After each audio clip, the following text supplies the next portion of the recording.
Sveiki, bičiuliai.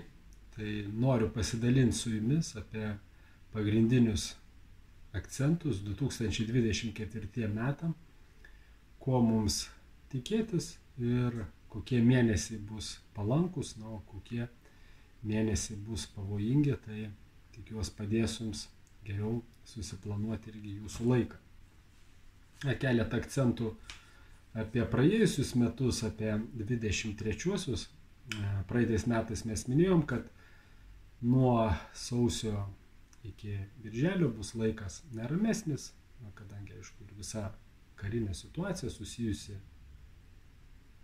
su Ukraina sukėlė nemažai nerimo mums Lietuvoje. Kalbėjom, kad birželis, liepa ir rugpjūtis ir rugsėjis 2023 bus ramesnis, labiau skirtas poilsiui. Taip ir buvo, tais mėnesiais mes jautėmės ramiau. Kalbėjom, kad 2023 metais neramus mėnesiai bus spalis ir lapkritis. Tai spalį prasidėjo situacija karinė Izraelyje. Ypatingai tai suteikė nemažai nerimo tiems, kas buvo tenai, ir aišku, ypatingai tiems, kas keliavo į tą pusę.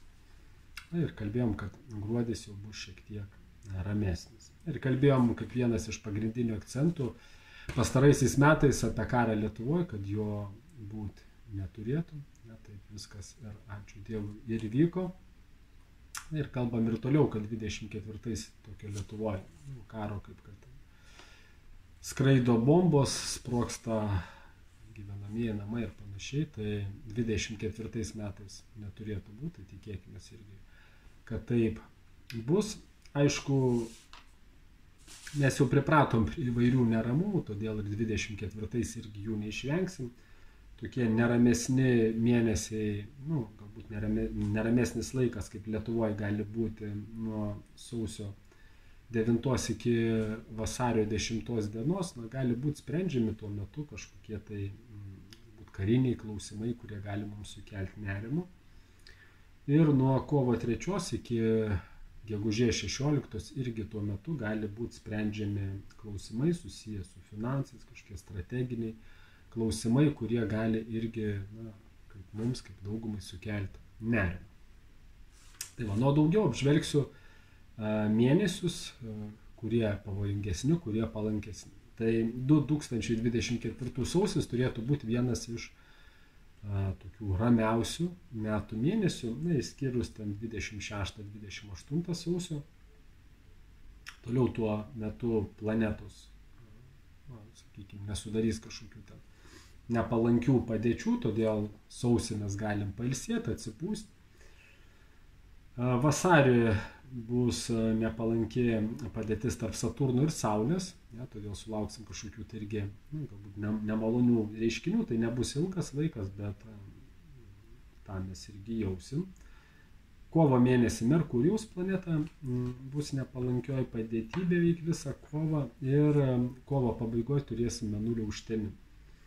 Ir apie Mėnulio Saulės užtemimus aš jau nesikį esu minėjęs, ir mes visada tuos dalykus irgi jaučiam daugiau mažiau. Ir vienas iš neramiausių, tokių pavojingiausių, nepalankiausių mėnesių gali būti balandis. Tai būtent balandį mes turėsim Saulės užtemimą balandžio 9, ir ten bus nepalanki padėtis tarp Saturno ir Marso. Merkurijus bus nepalankioji padėty, todėl balandis bus toks įtemptas mėnuo. Ten gali būti ir visokie nemalonus ir kariniai reiškiniai ir taip toliau. Tai balandis, kažko galbūt svarbaus nevertėtų planuoti balandį.